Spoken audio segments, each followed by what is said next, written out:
Hello, my name is Kristina Crump, and I'm a bankruptcy attorney here in Kansas and Western District of Missouri. Hi, I'm Chris Coons. I am also a bankruptcy attorney. Today we're going to talk about top 5 reasons people actually file a bankruptcy case. So I'll start this if that's start. okay. All right. So I think, and these are kind of anecdotal. These are based on our years of experience, but number one is probably job loss for me. So when we talk about job loss, I don't necessarily mean that when people come to see me, they're not working.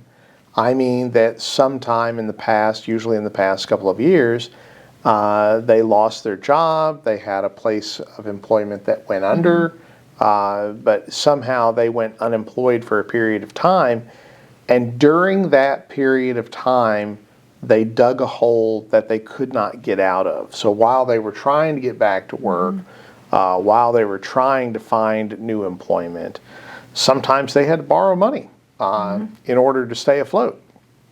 And now, even though they're back to work, the hole they've dug is so deep from being off work that they have to file a case.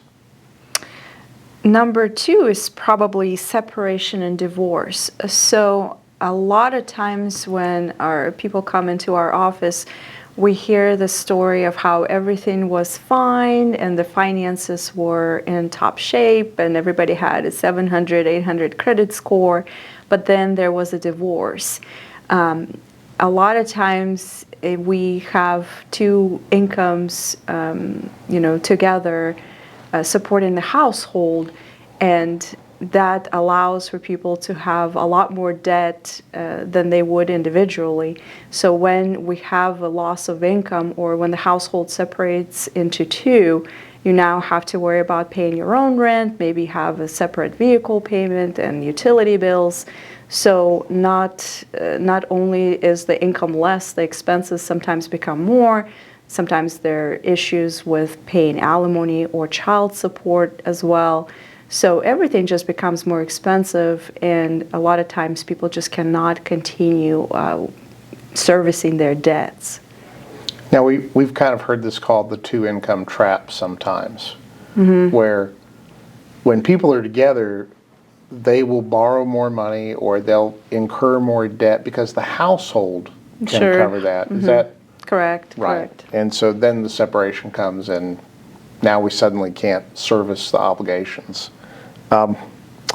The third thing I would talk about are health issues. And when we talk about health issues, we're not just talking about, your particular health issues. We could be talking about a family member. We could be talking about a spouse, a child, a parent.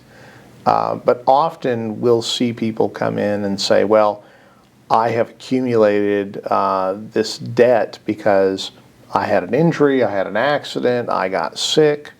And it's not just the medical bills that are the problem, it's the fact that they were off work.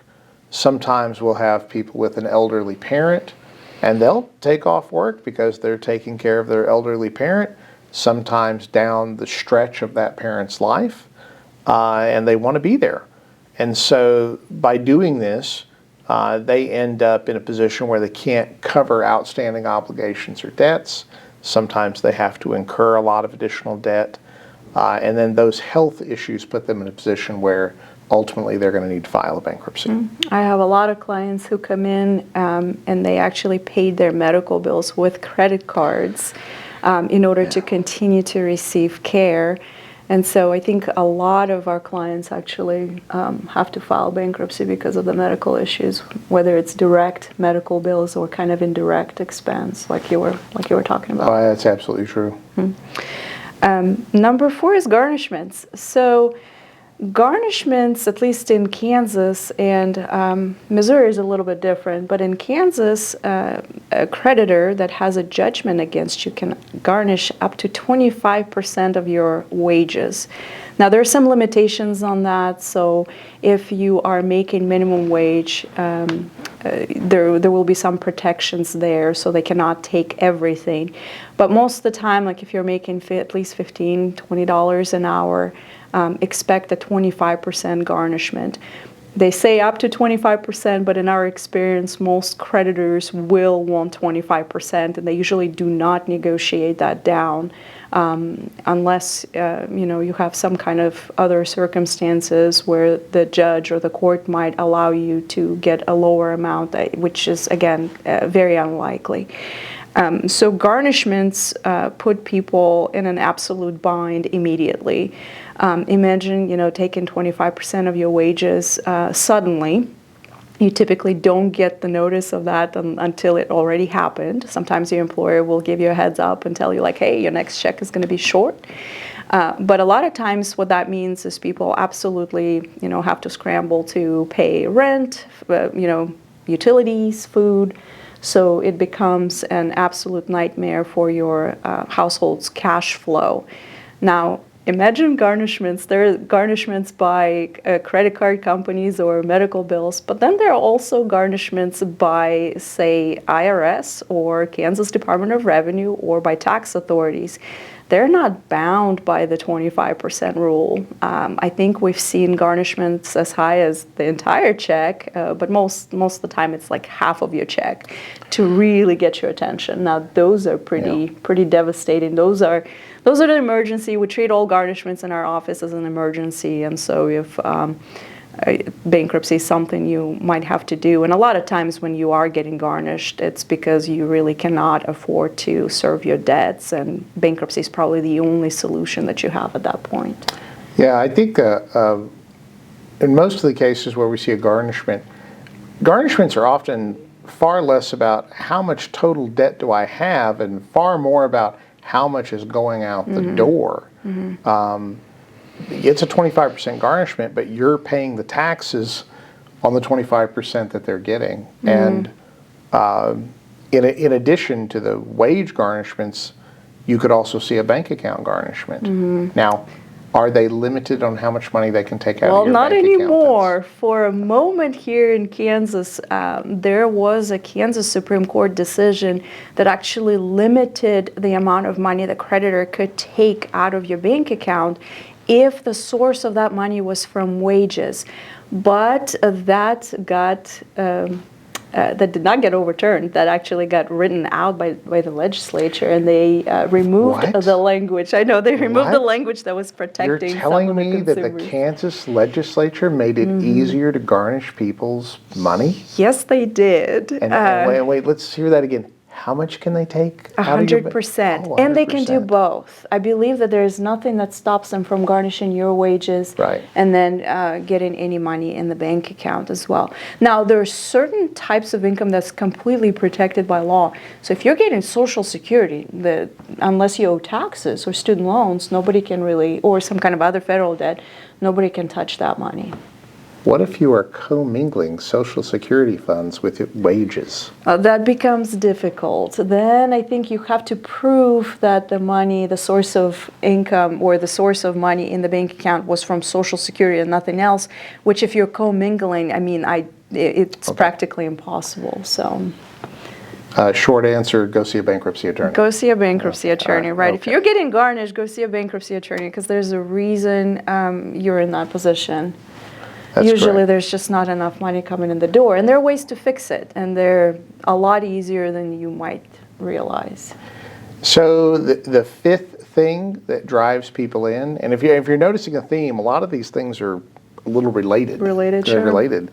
But the fifth thing are repossessions and foreclosures. And so there are different ways of looking at repossessions and foreclosures when they come into our office. If you are behind on car payments and they're looking for your car, that's one thing. If they have already gotten your car, that's another. We treat these kinds of cases much like the garnishments. We treat them as emergencies. So we want to get them filed quickly. If we get a case filed before they've gotten the vehicle, we can usually prevent or put a stop to that vehicle being seized. It means we have to file a specific kind of bankruptcy for you. We can go over those options. But repossessions happen for a reason, and just like garnishments do. and usually they're cash flow issues.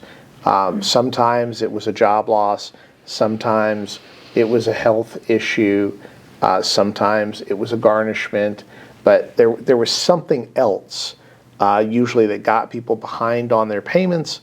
Now they might be in a position where they can make payments, but they can't get caught up. And so now they have this pending repossession. If a vehicle has been taken and it was taken recently, we can usually get the vehicle back. There are some requirements there as well, and you've got to have things like car insurance, but we can usually get it back. But repossessions will push people in here. Foreclosures, I put these in the same category, although I do treat them a little differently. A foreclosure is generally something that you've got to get right on top of. You don't want to fall further behind. And usually by the time clients get to us, something is on file or an attorney is involved and they're seeking to foreclose on the residence and have a sale. And once the sale is done, we cannot help. There's nothing that we can do. So those also are treated as emergencies in this office. We obviously see fewer foreclosure cases today. I was around in 2008 when that was going on, that entire mess. So I saw a lot of foreclosure cases then. I see fewer of them today, but they still come in here. We still have foreclosure cases. Absolutely. I always think that if you're missing a car payment or a mortgage payment, even just one, if you're just running 30 days behind, you probably need to try to talk to a professional about your options and just to evaluate of what's going on. Those are the expenses that should be paid first. Typically, you want to pay your mortgage payment first. Housing, any kind of housing, rent, utilities, transportation kind of deal. So just don't get into a trap where you're paying your credit cards and not making payments on your mortgage or the vehicle. Yeah. But typically, if you're behind at least 30 days, definitely 60 days, it's time to be honest with yourself and reevaluate your finances. Don't wait until that vehicle is repossessed, because we might be able to get the vehicle back, but there's damages. Sometimes the vehicles are damaged in the repossession. Right. Sometimes it takes a lot longer for us to get the vehicle back. So sometimes they're just trouble. I think sometimes you don't want them back. I mean, the damage. Sure. Damage is an issue. That the person that repossesses your vehicle isn't exactly the lender. It's a third party, and they get an order. These orders go out to these tow companies and repossession companies to come get your vehicle. And if somebody tows the vehicle improperly or incorrectly, they can damage the vehicle. And it happens. I mean, I've seen things like this happen, and then the client's in a position where the car arguably is not worth getting back at that point. And at the same time, it's very difficult to get a new one because your credit is already damaged by missed payments. So if you can prevent the trouble, that's kind of my advice, I guess, for today. So our top 5 reasons for people filing bankruptcy? Job loss. Separation and divorce. Health issues or medical debt. Garnishments. And repossessions and foreclosures. All right, if you have any questions, please contact us. If you need to stop creditor calls, harassment, collections, lawsuits, repossessions, garnishments, or foreclosures, please give us a call. Consultations are free.